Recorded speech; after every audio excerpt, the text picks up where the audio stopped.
हुजूर सैयद आलम सल्लल्लाहु अलैहि वसल्लम की उम्मत बेहतरीन उम्मत, कौन सी बेहतरीन उम्मत? जिसको कहा गया कि तुमने सूद नहीं खाना, तुमने हराम नहीं खाना, तुमने गैरों का माल नहीं खाना, तुमने जनाब यतीमों का माल नहीं खाना, तुमने नाजायज तरीके से माल नहीं खाना। लेकिन वो उम्मत आज सारे करतूत कर रही है। पहली उम्मतें एक एक गुनाह करें। कोई हफ्ते वाले दिन मछलियां किसी के लिए ममानत आए तो वो हफ्ते वाले दिन मछलियां पकड़े, अल्लाह उन पर अजाब भेज दे।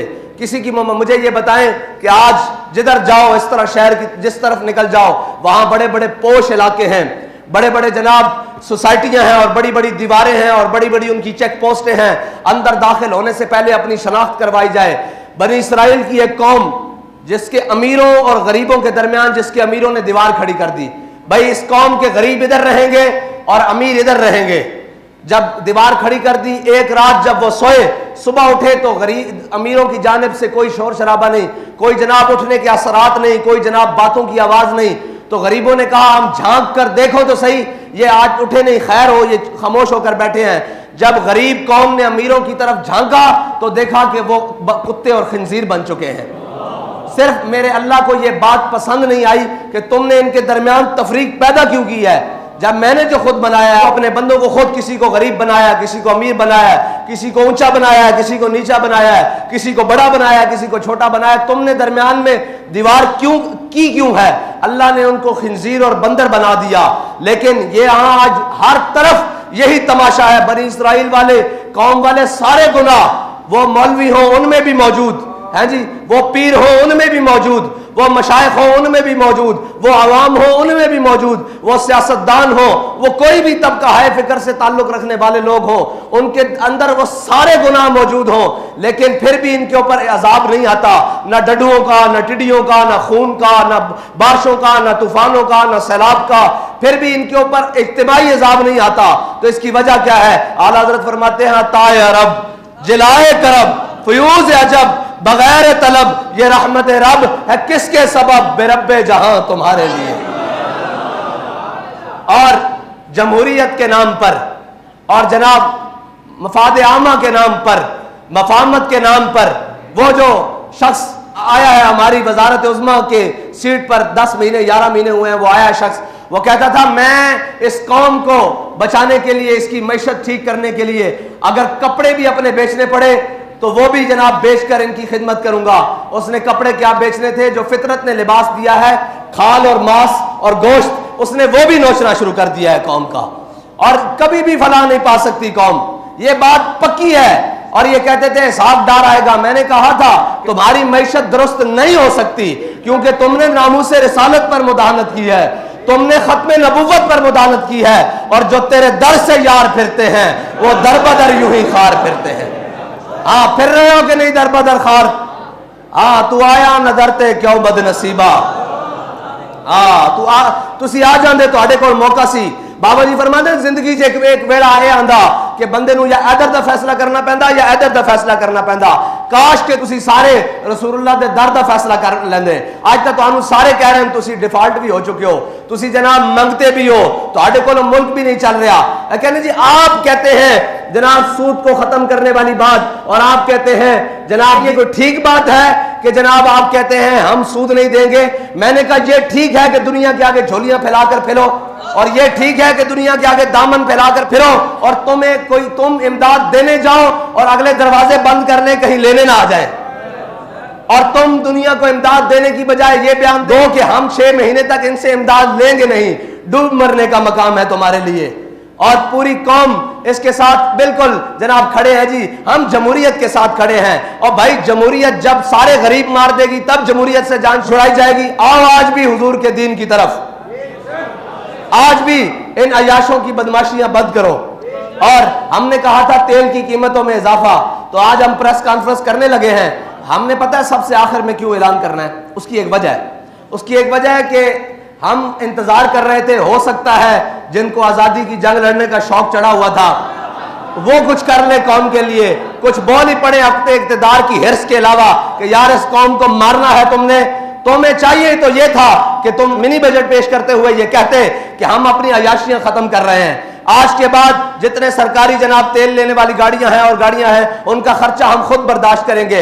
आज के बाद जितने भी हमारे असासे हैं, आधे हम वो कौमी खजाने में जमा करवाते हैं। लेकिन उन्होंने आसान हल ढूंढा हुआ है। उनको पता है कि हम लितर बढ़ा दें और बंदे बढ़ा दें, कौम खाने के लिए तैयार है जी, कौम खाने के लिए तैयार है। उन्होंने आसानी से तेल की कीमतों में इजाफा किया, बिजली की कीमतों में इजाफा किया और गैस की कीमतों में इजाफा करके सुकून से फिर क्या करते हैं, फिर तमाशे करते हैं कौम के साथ। फिर एक आधी ऑडियो लीक करते हैं, फिर एक आधी वीडियो लीक करते हैं और कौम को कहते हैं आप इस तरफ लग जाएं, हम अपने जनाब नशा इक़्तिदार में मस्त रहें। लेकिन हम ये इंतजार कर रहे थे, हो सकता है ये जनाब जो आजादी की जंग लेने चढ़े थे, इनको शौक चढ़ जाए, या वो कराची से खैबर तक कोई भी जनाब जमात हो जिनको नवाजा जा रहा है या नवाजने के लिए तैयार है, जनाब जो बूट पॉलिश करने के लिए पहले नंबर पर सफों में खड़े हैं, हो सकता है उनको कौम का ख्याल आ जाए। लेकिन हमने देखा जिन्होंने आजादी की जंग लड़नी थी वो खुद जेलों में जा रहे हैं और जेलों में जाने के लिए बहाने ढूंढ रहे हैं।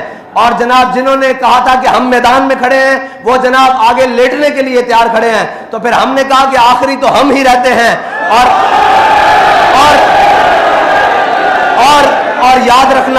और याद रखना कौम की पनाह आखिरी हुजूर का दीन ही है। ये जहां मर्जी फिर ले, आखिर वो दीन ही है जो इनको बचा सकता है, और वो दीन ही है जो जात से भी मुराद खत्म करता है, हजरत उमर बिन अब्दुल अजीज की तरह, रिश्तेदारों से भी खत्म करता है, ताल्लुकदारों से भी खत्म करता है, दोस्तों से भी खत्म करता है, और करीबी रफीकों से भी सारी चीजें खत्म करके कौम के खजाने में जमा करवाता है। और जनाब इनको नशा इक़्तिदार ने मस्त किया हुआ है। लेकिन ये याद रखना, तुम कौम के जनाब हर चीज लूट चुके हो, लेकिन अब कौम, मैं आप सबसे भी कहता हूं, जाएं और जाकर कहें। वो कहते थे कि जनाब मौलवियों ने रोड बंद कर, अभी भी कई बकवास करेंगे कि जनाब इन मौलवियों को क्या जरूरत पड़ी थी, ये ऐसी बात करें ऐसी बात करें। बहरहाल उनसे तो हमें गर्ज नहीं, कम से कम आप कौम के पास जाएं और उसे कहें आप किस चीज का इंतजार कर रहे हैं। कि अभी हमारी शुनीद ये है कि जनाब बैनुल अक़वामी एजेंसियां और बैनुल अक़वामी इदारे आ रहे हैं हमारे एटमी प्लांट का विजिट करने के लिए, तो फिर इसके बाद हमारे पास बचा क्या है? मेरे आका और मौला सल्लल्लाहु, भाई कुछ भी ना हो, गैरत तो अंदर मौजूद हो। मेरे आका और मौला सल्लल्लाहु अलैहि वसल्लम की हयात मुबारका हमारे लिए मिशल राह है। हुजूर सैयद आलम सल्लल्लाहु अलैहि वसल्लम जब ज़ाहिरी दुनिया से तशरीफ लेकर गए तो यहूदी के यहाँ आपकी ज़ेरा जो है वो रहन पड़ी थी, लेकिन आपके घर में 9 तलवारें लटक रही थी। हाँ, ये तो हमारा, लोग कहते हैं फिर जनाब ये डिफेंस। मैंने कहा भाई बात सुनो, हम भूखे भी रह लेंगे, हम सारी बातें कर लेंगे, लेकिन अपनी गैरत के ऊपर सौदा नहीं करेंगे। हाँ, कल को ये बात जनाब बैनुल अक़वामी इदारे आकर कहें कि जनाब इसको भी बैक रोल करो और इसकी जनाब तादाद को कम कर दो, उन्हें कह दो भाई हम भूखे रह सकते हैं, इसकी तादाद बढ़ाई तो जा सकती है, कम नहीं की जा सकती। लेकिन मैं आपको ये बात बता दूं कि जिनके हाथों में आपके मुल्क और रियासत का इक़्तिदार है, वो बढ़ाने की क्या बात, वो तो इसको खत्म करने पर तुले हुए हैं। लेकिन ये इस पाकिस्तान ने बाकी रहना है तासुबह क़यामत, और इस पाकिस्तान ने इस्लाम का कला बनना है। लेकिन लगता है उसके आसार अल्लाह ताला अपनी हिकमतों से, अपने जनाब राजों में से और अपनी तदबीरों से इंशाअल्लाह जल्दी ला रहा है। अब आपकी जिम्मेदारी बनती है, आप कौम के पास जाएं और उन्हें कहें कि तहरीक लब्बैक जो भी फैसला करे आपको उसके साथ खड़ा होना होगा। आप तो खड़े हैं ना, आपका काम है कौम से भी जाकर कहें कि वो जनाब कोई नूनिया है, कोई जनाब वो जनाब पीटीआई वाला है, या कोई जनाब जो भी जिस जमात से ताल्लुक रखता है, उसे कहो भाई सारी बातें बाद में, ये मुल्क बचेगा तो तब हम बचेंगे ना। इस मुल्क को जिस नाम पर हासिल किया है वो मुल्क रहेगा तो फिर आगे चल सकेंगे ना। तुम्हारी ये, मैं ताजरों से कहता हूं, मेरे आका मौला अभी रमजान शरीफ आ रहा है, उसके लिए भी इंशाल्लाह हमने एक जनाब प्लान तरतीब दिया हुआ है और इंशाल्लाह बड़ा बेहतरीन होगा। बहरहाल मेरे आका मौला सल्लल्लाहु अलैहि वसल्लम ने फरमाया, हक गो यानी सच बोलने वाला ताजिर और जनाब अमानतदार ताजिर क़यामत वाले दिन शहीदों और सिद्दीकों के साथ उठाया जाएगा।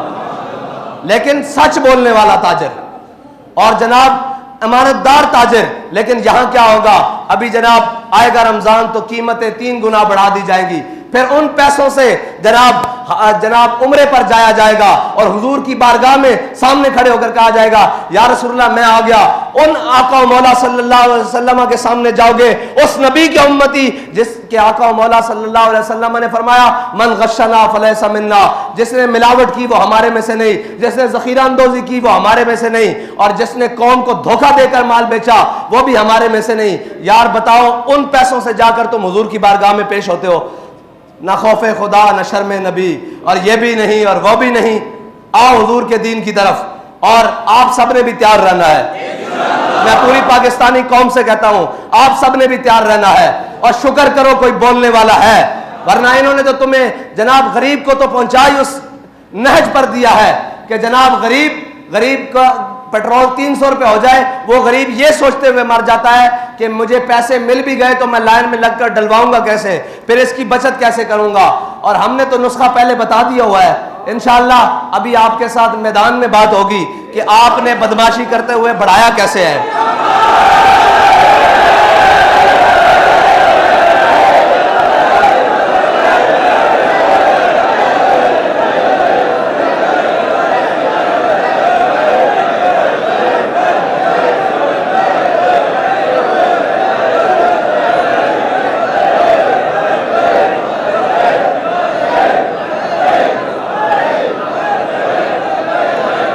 ये बदमाशी पर उतर आए जो फिर इंशाअल्लाह तहरीक लब्बैक वालों का तो ट्रैक रिकॉर्ड मौजूद है ना इंशाअल्लाह।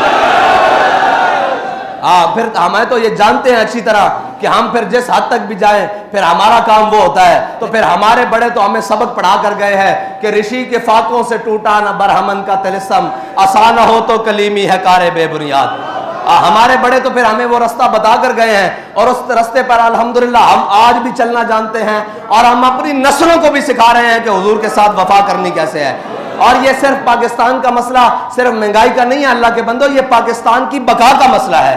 वरना पेट्रोल पहले भी महंगे होते रहे हैं और सारी चीजें, हम इसलिए खामोश थे चलो यार इकोनॉमी चलने दो।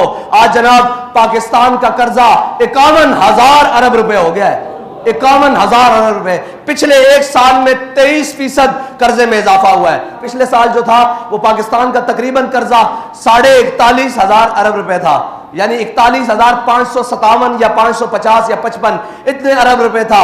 आज जनाब 50,996 अरब रुपया है आज के दिन में, ये कौम को पहुंचा दिया है। और जो महंगाई की सूरत है वो 12.3% पे थी, अब 25.3 में। बहरहाल जितने भी आंकड़े लाए जाए भाई, जितने भी आदादो शुमार किए जाएं, सारी मुल्क भी बैठकर आदादो शुमार करे, गरीब को रोटी मिल रही है तो तुम्हारे आदादो शुमार ठीक है, अगर उसके दरवाजे तक नहीं पहुंच रही तो फिर तुम जितने भी आंकड़े मिलाओ वो सारे गलत है, वो सारे गलत है। उसको जिस तरह मर्जी जहां से मर्जी लेकर आओ, वो सब कुछ गलत है। और चाहिए तो यह था कि अपने प्रोटोकॉल और अपनी अयाशियां और बदमाशियां खत्म करते हैं, लेकिन कहां प्रोटोकॉल खत्म करते हैं। अपनी भतीजी को, हम तो खवातीन का नाम नहीं लेते, लेकिन इस वक्त के वजीर आजम ने अपनी भतीजी को जनाब डिप्टी प्राइम मिनिस्टर जितना प्रोटोकॉल दिया हुआ है। क्या खिदमत है उसकी कौम के लिए, क्या खिदमत है उसकी कौम के लिए। फिर वो जनाब सिंध का डाकू, उसका बेटा वो वजीर खारजा बना है, और उसका वजीर खारजा बनने से पहले और अब तक प्रोटोकॉल डबल हो चुके हैं। ये कौम जो जनाब, और कौम का भी कोई हाल नहीं, एक जनाब वो दुकानें खोले, कोई नई ब्रांड खोले तो जनाब लाखों और करोड़ों रुपए उनकी सेल हो जाती है। कैसे हो जाती है? खुदा का खौफ करो, अल्लाह के अजाब से डरो।